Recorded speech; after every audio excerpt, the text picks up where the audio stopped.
Hello student, आज मैं आपको पढ़ाऊंगी sentence and its types with definition.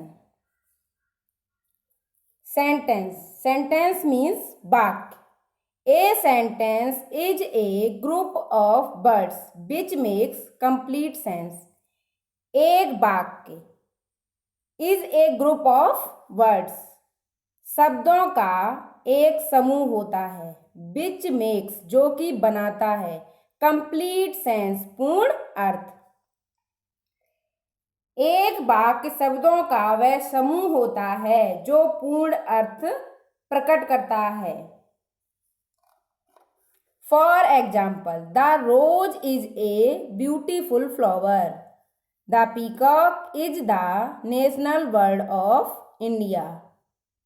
The rose is a beautiful flower. गुलाब एक सुंदर फूल है। गुलाब एक सुंदर फूल है। The peacock is the national bird of India. मोर भारत का राष्ट्रीय पक्षी है। Note, a sentence always begins with a capital letter and with a full stop. एक वाक्य सदैव कैपिटल लेटर से शुरू होता है एंड और खत्म होता है विद ए फुल स्टॉप, पूर्ण विराम के साथ। ये आपका सेंटेंस दिया हुआ है, इसका पहला लेटर टी कैपिटल बना हुआ है और फ्लावर यहाँ पर ये फुल स्टॉप के साथ खत्म हुआ है। ऐसे नेक्स्ट सेंटेंस आपका जो है उसमें भी फर्स्ट लेटर आपका कैपिटल है और लास्ट में आपका फुल स्टॉप लगा हुआ है।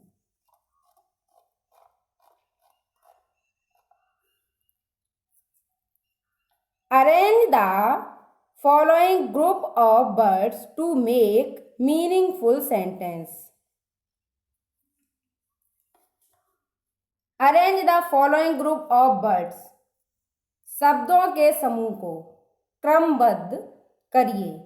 टू मेक बनाने के लिए, मीनिंगफुल सेंटेंस अर्थपूर्ण वाक्य। फर्स्ट नंबर पे दिया हुआ है sun the east rises in the. इसे इस तरीके से लिखना है जिससे एक अर्थ प्रकट हो। अभी ये इस तरीके से लिखा हुआ है जिसका कोई अर्थ नहीं है। तो वाक्य बनाने के लिए सबसे पहले हम सब्जेक्ट लेते हैं। हमने इसमें आपका लिख रखा है the sun rises in the east. The sun rises in the east. सूर्य पूर्व में उगता है। पूर्व मीन्स पूरब दिशा। सूर्य पूरब में उगता है। राइजेज मीन्स उगता। नेक्स्ट है आपका close the today is school. इसे भी सही क्रम में लिखना है और आपको एक मीनिंगफुल सेंटेंस बनाना है। हमने आपका लिख रखा है the school is close today. आज विद्यालय बंद है। क्लोज्ड मीन्स बंद। नेक्स्ट है capital India Delhi of the is. Delhi is the capital of India. Delhi Bharat की राजधानी है। कैपिटल मीन्स राजधानी। तो इस तरह से आपको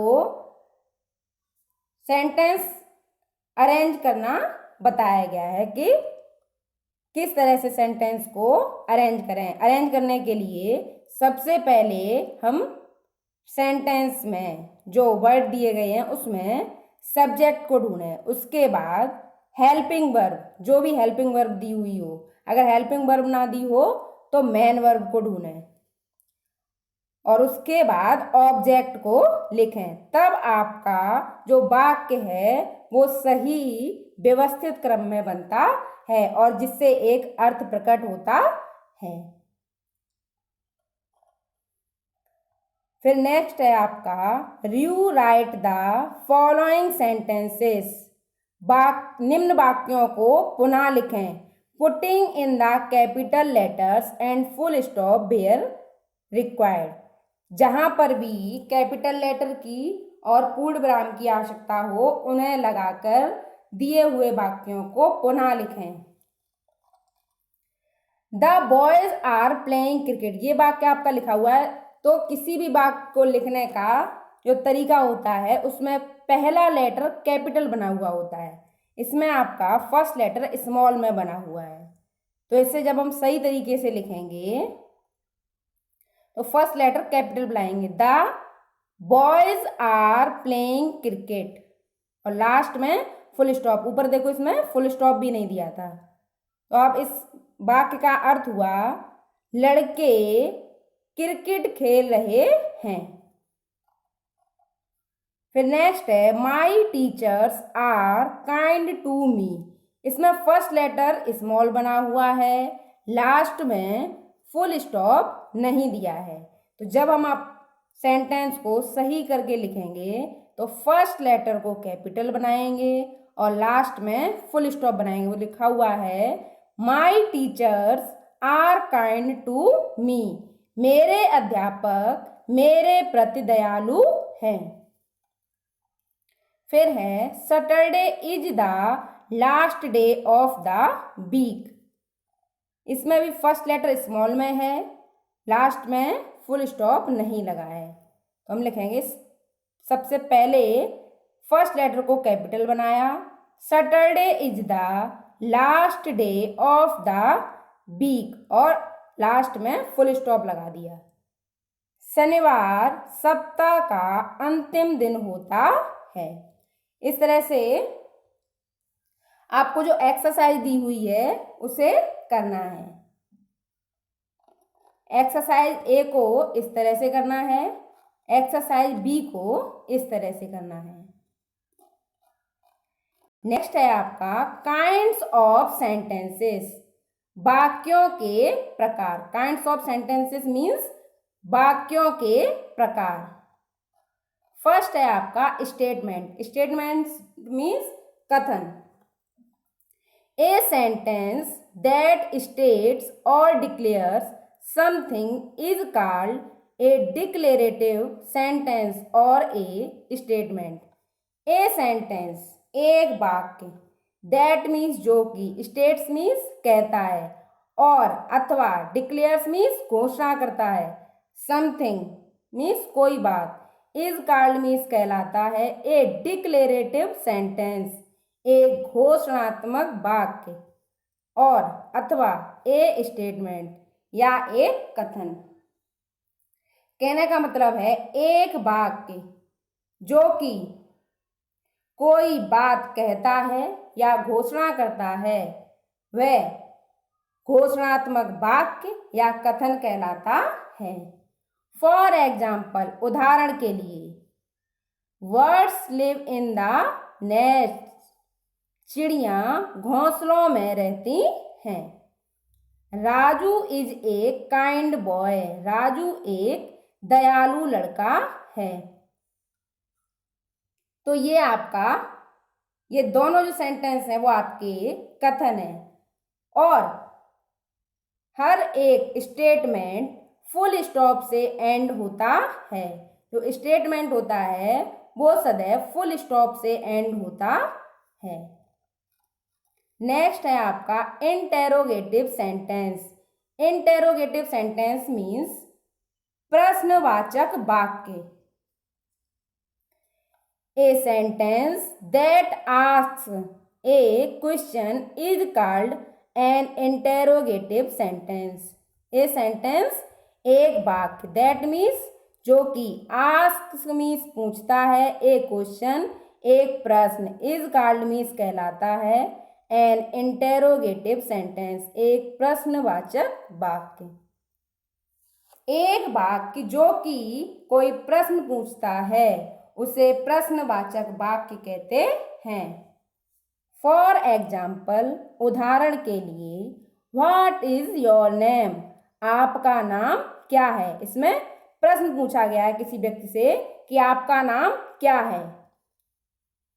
नेक्स्ट है आपका इज दिस योर बुक, क्या यह आपकी पुस्तक है। इसमें भी किसी व्यक्ति से क्वेश्चन किया गया है, इज दिस योर बुक, क्या यह पुस्तक आपकी है। इंटेरोगेटिव सेंटेंस सदैव क्वेश्चन मार्क से एंड होते हैं।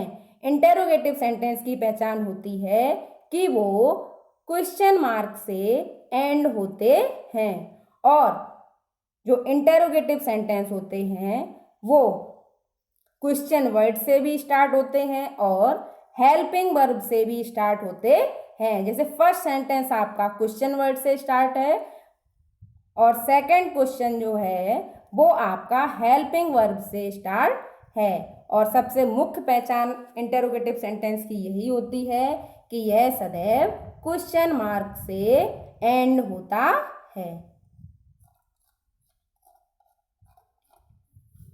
नेक्स्ट है आपका imperative sentence. Imperative sentence means आदेश सूचक वाक्य। A sentence that expresses a request, a command or an advice is called an imperative sentence. A sentence एक वाक्य that expresses जो कि व्यक्त करता है a request प्रार्थना, a command आदेश और या an advice सलाह इज कॉल्ड मीन्स कहलाता है एन इम्परेटिव सेंटेंस, एक इम्परेटिव सेंटेंस। वह वाक्य जो कि प्रार्थना, आदेश और सलाह व्यक्त करता है इम्परेटिव सेंटेंस कहलाता है। फॉर एग्जाम्पल उदाहरण के लिए, please give me your pen, कृपया मुझे अपनी कलम दे दो। Please give me your pen, कृपया मुझे अपनी कलम दे दो। फर्स्ट सेंटेंस में आपके जो रिक्वेस्ट दी हुई है, रिक्वेस्ट कर रहा है इसमें, कृपया मुझे अपनी पेन दे दो। फिर नेक्स्ट है आपका ऑलवेज हेल्प द पुअर, सदैव गरीबों की सहायता करो। इस सेंटेंस में आपके सलाह दी हुई है। फिर है पोस्ट दिस लेटर, यह पत्र डाक में डाल दो। पोस्ट मीन्स डाक में डालना। इस टेंस से आदेश प्रकट होता है। तो हमने आपको तीनों एग्जाम्पल दिखा दिए। फर्स्ट में आपके प्रार्थना, सेकंड में सलाह और थर्ड में ऑर्डर दिया हुआ है। और आपके जो इम्परेटिव सेंटेंस होते हैं ये भी फुल स्टॉप से एंड होते हैं, लेकिन इससे कोई ना कोई भाव प्रकट होता है, जैसे प्रार्थना का, सलाह का या आदेश का। नेक्स्ट है आपका एक्सक्लेमेटरी सेंटेंसेस, विस्मयादिबोधक वाक्य। A sentence that expresses some strong or sudden feeling is called an exclamatory sentence. A sentence एक वाक्य that means जो कि expresses means व्यक्त करता है, some strong और sudden feeling कुछ दृढ़ या आकस्मिक भाव is called means कहलाता है an exclamatory sentence एक विस्मयादिबोधक वाक्य। वह वाक्य जो कि कुछ दृढ़ या आकस्मिक भाव प्रकट करता है एक विस्मयादिबोधक वाक्य कहलाता है। फॉर एग्जाम्पल उदाहरण के लिए, how sweet the honey is, कितना मीठा शहद है। How sweet the honey is, कितना मीठा शहद है। Alas I have lost my only son, अफसोस मैंने अपना इकलौता बेटा खो दिया। जो एक्सक्लेमेटरी सेंटेंस होते हैं इनकी पहचान होती है कि ये एक्सक्लेमेशन साइन से एंड होते हैं, या कुछ वर्ड होते हैं अलास, आ, ओ, इनके बाद में एक्सक्लेमेशन साइन आता है। यह है आपका right in the box x S for the sentences of statement types Q for the sentences of question types and E for the sentences of exclamatory types।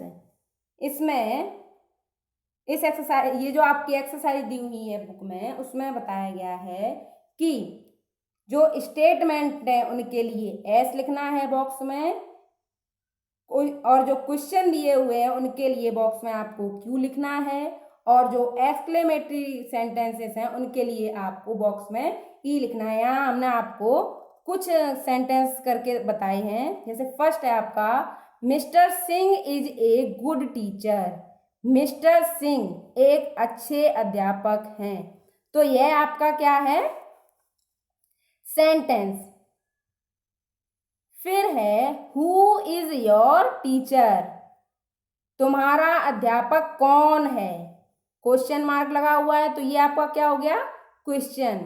फिर है हाउ स्टूपिड इज ही, वह कितना मूर्ख है, और last में इसमें आपके एक्सक्लेमेशन साइन लगा हुआ है, तो ये आपका हो गया एक्सक्लेमेटरी सेंटेंस, इसलिए हमने लिखा है ई। फिर लिखा हुआ है अलास आई हैव फेल्ड, अफसोस मैं असफल हो गया। तो यहाँ भी आपका एक्सक्लेमेटरी साइन आया है, इसमें लास्ट में नहीं, यहाँ पर एक्सक्लेमेशन वर्ड दिया हुआ है अलास, जिसके बाद में एक्सक्लेमेशन साइन आया है, इसलिए ये भी आपका एक्सक्लेमेटरी सेंटेंस है, और हमने इसके लिए लिखा है ई। इसी तरह से आपकी बुक में एक्सरसाइज दी हुई है, और जो बाकी के टेंस बचे हुए हैं, सेंटेंस बचे हुए हैं, उनमें आपको एस क्या कहते हैं, स्टेटमेंट के लिए लिखना है, क्यू क्वेश्चन के लिए लिखना है, और ई एक्सक्लेमेटरी सेंटेंसेस के लिए लिखना है। स्टेटमेंट को पहचानने का सबसे बढ़िया तरीका है कि वो फुल स्टॉप से एंड होता है, क्वेश्चन क्वेश्चन मार्क से एंड होता है, और एक्सक्लेमेटरी सेंटेंस में एक्सक्लेमेशन साइन आता है। अब आपको जो भी हमने पढ़ाया है sentence and kinds of sentences, उन्हें अच्छी तरह से पढ़ें और उनकी जो डेफिनेशंस हैं उन्हें याद करें। आपका जो होमवर्क है वो आपको पीडीएफ में मिल जाएगा, जिसे आप नोटबुक पर साफ साफ उतार लें। Thank you.